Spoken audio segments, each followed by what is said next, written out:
She's just licking her butt in the back of my... Can you not?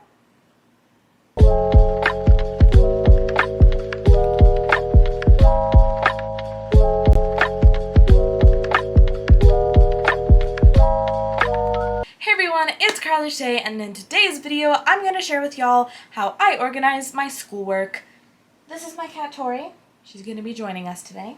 I want to point out before I get started the fact that everyone's brains work differently, and my method is not necessarily going to work for you. But it may. Maybe parts of it will. I just hope that this video helps you in some way, shows you what you never want to do, or shows you what you exactly want to do. I don't know. That'd be fun. I know that a lot of people struggle with organization, so watching how other people do it can help you, maybe. Yeah, bottom line is, everyone's different. There is no perfect method, only a perfect one for you. So don't feel like you need to follow any standards. All right, enough talking, let's get to it. So as an example, we're going to be using my math binder from last year because I have not started organizing my binders for this year yet. So my beauty math binder. I've just been using old binders that my mom has lying around. They're all black and white, leaves a nice base. Okay, so first up, I usually put a note card on the front and I write my name, period, teacher, subject. For all my subjects, I do use binders if I have the choice. Sometimes you have that teacher that's like, no, I need to use a notebook for this class. And I'm like, okay. I almost had a mental breakdown in history because of that. Here we are. So this is very front section of each binder. I don't put a divider. Why would I need to? I like to keep up here like the syllabus you get at the beginning of class. We did it in math. And then I like to keep a bunch of master notes, things that I refer back to often that may have important information, rather than just everyday classwork. So here you see transformation rules sheet. I was in geometry.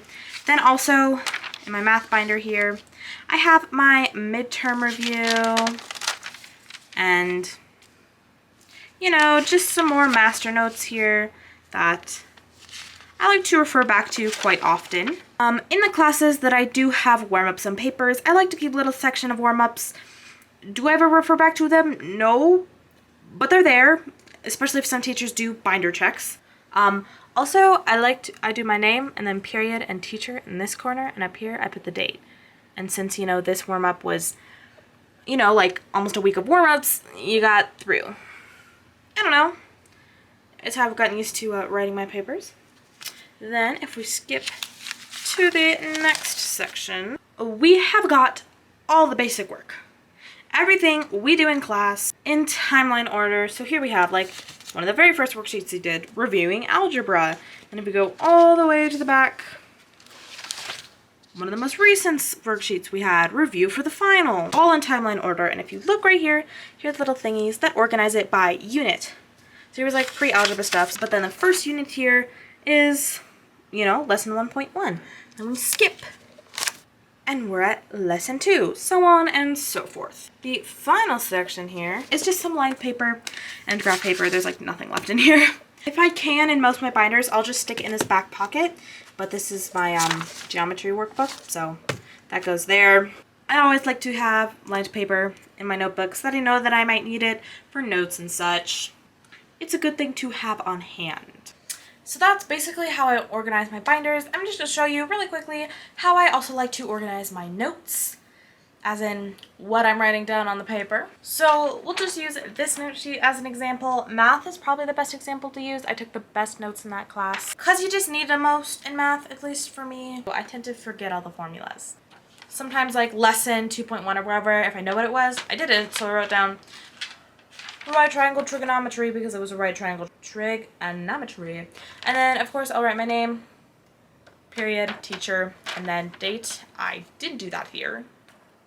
Imagine it's there. And then I try to draw myself diagrams that are helpful. So like, you know, you got the bloomer and the formulas.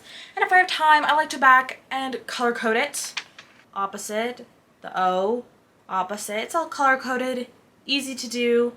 We have an example if it is math. This way I have like the formulas that I can refer back to really easily, as long as it's an example if I forget how to do it. Depends on each class, but that's basically how I like to do it. And I try to use my best handwriting, but it's not the best in general, so. As long as I can read it, it doesn't matter how it looks. That's what I tell myself. In science and languages and stuff, I do highlight vocab. That is pretty much all. That is how I basically organize my schoolwork. I hope this was helpful. Please subscribe down below and hit the bell for more content like this. More back to school content coming soon. I'm going to be doing a school supply haul video, so be sure you don't miss that, and give this a big ol' thumbs up if you enjoyed it. It boosts this video. I'd really appreciate it. And please comment down below maybe how you organize. I'm sure it could be helpful to other people watching this video. Alright, that's all I have today. Bye everyone!